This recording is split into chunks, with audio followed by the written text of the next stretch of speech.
안녕하십니까. 장태동 행정사입니다. 참 오랜만에 뵙습니다. 자, 우리가 부패신고나 공익신고를 하게 될 때 신고 내용이 부실하고 결정적인 증거 자료가 없으면 4건 중에서 1건밖에 제대로 처리가 되지 않고 있다. 이런 보도가 있었습니다. 권익위가 5월 4일 날 언론 보도를 한 것을 살펴보니 부패 신고나 공익 신고가 증가를 해서 지난 5년 동안 총 5만 8천 건, 총 5만 8천 건이 접수돼서 이 중에 16,000건이 수사기관, 조사기관에 이첩 송부했다. 그러면 수사기관에서 이첩 송부를 하지 않은 것은 권익위가 자체 종결 처리했다는 것을 의미하는 것입니다. 다시 말해서 그냥 사건을 각하시켰다는 것입니다. 자, 그런데 권익위에 신고하는 사건의 이첩 송부율이 불과 27.7%에 불과하다. 그리고 나머지 72.3%는 실패한다는 것이다. 이거는 상당히 중요한 팩트입니다. 그러니까 이것이 신고 내용이 부정확하거나 사실관계가 제대로 정리되지 않았거나 증거 자료가 부족한 소위 카더라, 어떤 찌라시 수준의 그런 내용이라서 조사나 수사가 안 된다는 그런 것을 의미하는 것입니다. 자, 그 권익위는 부패 및 공익신고서가 이렇게 접수된다. 그러면 담당 조사관이 신고서 내용을 세밀히 살펴보고 이를 입증할 만한 실질적인 증거 자료가 뒷받침이 되느냐, 이걸 먼저 확인합니다. 자, 사건의 신빙성이 입증되면 전원위원회 의결을 거쳐서 조사기관이나 수사기관에 이첩하거나 송부를 해야만이 본격적인 수사나 조사를 하게 되는 것입니다. 만약 자기가 신고한 신고서가 수사기관에 이첩 송부되지 않고 권익위가 종결 처리한 경우에는 무슨 문제가 있느냐? 신고자는 공익신고자 또는 부패행위 신고자로서 법적인 보호를 받을 수 없다는 것입니다. 자, 그래서 심하면은 피신고자로부터 무고나 명예훼손으로 대치기를 당해 낭패를 보는 경우도 있다. 오히려 내가 신고했는데 대치기를 당할 수도 있다. 그런 경우를 말씀드릴 수 있습니다. 자, 그런데 권익위는 그동안 신고자에 대해서만 사실관계를 조사했는데 법을 개정해서 금년 2월부터는 피신고자에 대해서도 사실관계를 확인할 수 있도록 이렇게 법이 개정됐습니다.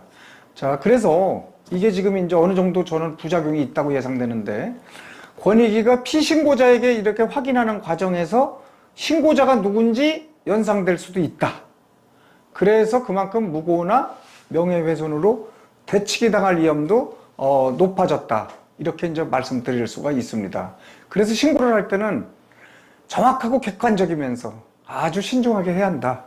물론 본인이 직접 신고도 할 수 있지만 대부분이 자기 감성에 앞서니까 신고서를 비논리적이고 장황하게 서술하거나 입증 자료의 작성이 소홀하게 됩니다. 그래서 조사관이나 수사관들로부터 외면받는 경우가 많습니다. 자, 공익신고는 뭐냐? 공공의 이익을 침해하는 총 471개 법률을 위반했을 때 신고하는 것입니다. 법률의 위반사항에, 벌칙사항에 규정된 것을 신고하는 것입니다. 누구든지 행정기관이나 감독기관, 수사기관, 권익위 어디에 신고해도 됩니다. 그러나 내부 신고자가 신고할 경우 내부 신고자가 아니면 그것도 혜택도 없습니다.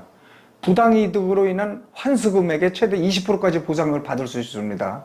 반면에 부패신고는 공무원 부패신고는 많지 않고 대부분 공공기관에서 예산을 부정하게 사용하거나 가장 많은 게 국가나 지방자치단체로부터 받은 보조금, 국비나 지방비 보조금을 횡령 또는 목적외로 사용한다. 이것이 대부분입니다.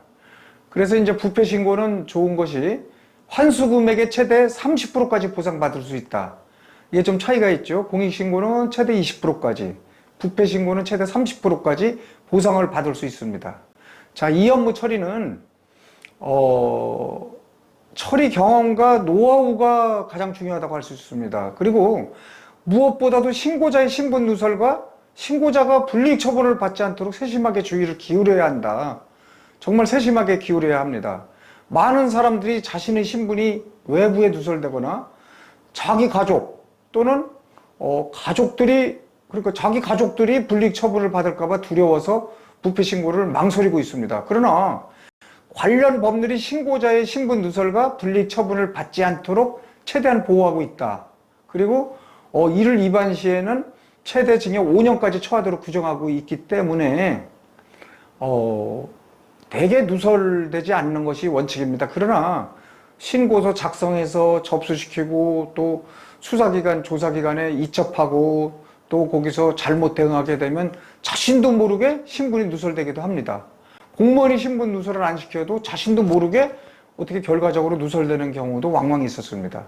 자, 그리고 아무리 신고 내용이 좋다고 하더라도 이를 입증할 만한 구체적이고 직접적인 증거 자료가 없다. 그러면 아예 권익위에서 자체 종결하거나 수사기관으로 보내줘도 수사기관에서 또 바로 종결 처리하는 경우가 대부분입니다. 따라서 신고 내용의 파악, 증거의 채증, 신고서 작성, 신고서 제출 과정 및 조사 및 수사 과정에서 또 사후 관리 과정에서 정말 세심하고 프로페셔널한 그런 업무 처리가 필요하다. 프로같이 업무 처리가 중요하다 이거죠. 자, 앞서 설명드린 바와 같이 권익위가 신고 내용과 증빙 자료가 유효하다고 결정해서 수사기관에 이첩하는 것이 27%에 불과하다. 자, 그런데 저는 이 일을 맡으면서 지금까지 맡은 사건의 거의 대부분 100% 가까이를 조사 수사기관까지 보내는데 성공시켰습니다. 그래서 전문가에게 과감하게 맡겨야 한다는 것을 제가 강조하는 것입니다. 자, 여러분, 저랑 같이 이 업무를 전담한 프로페셔널이 있는데 우지선 조사 분석 팀장이 외국계 글로벌 기업에서 15년 동안 기업 회계와 재무 분석 업무를 수행하는 그런 경험이 있었고, 그리고 수년간 저와 같이 부패 공익 신고 업무를 처리해 왔습니다. 그래서 그 과정에 많은 경험과 노하우를 축적해서 어렵게 신고한 내용이 조사기관이나 수사기관으로 연결돼서 최대의 성과를 내서 최대의 보상금을 받도록 하는데 타의 추종을 불허한다. 제가 여기까지 얘기를 할 수 있습니다. 자, 우리 고충민원 행정사 부패 공익 신고 팀은 한 번 물면 이빨이 빠져도 놓지 않는다. 이게 뭡니까? 사냥개 정신을 가지고 있다. 그리고 가능성의 극한치까지 도전한다는 것을 목표로 하고 있습니다. 자, 여러분, 첫 단추를 제대로 끼워야 합니다. 처음부터 누구를 만나느냐가 인생의 성패를 좌우합니다. 현재의 이치와 처한 상황은 과거에 자신이 선택한 결정에 대한 결과물이 아닌가. 저는 이렇게 생각합니다. 여러분들 신중하게 선택 잘 하시고 잘 선정하셔서 꼭 성공하시기 바랍니다. 여기까지 경청해 주셔서 대단히 감사합니다.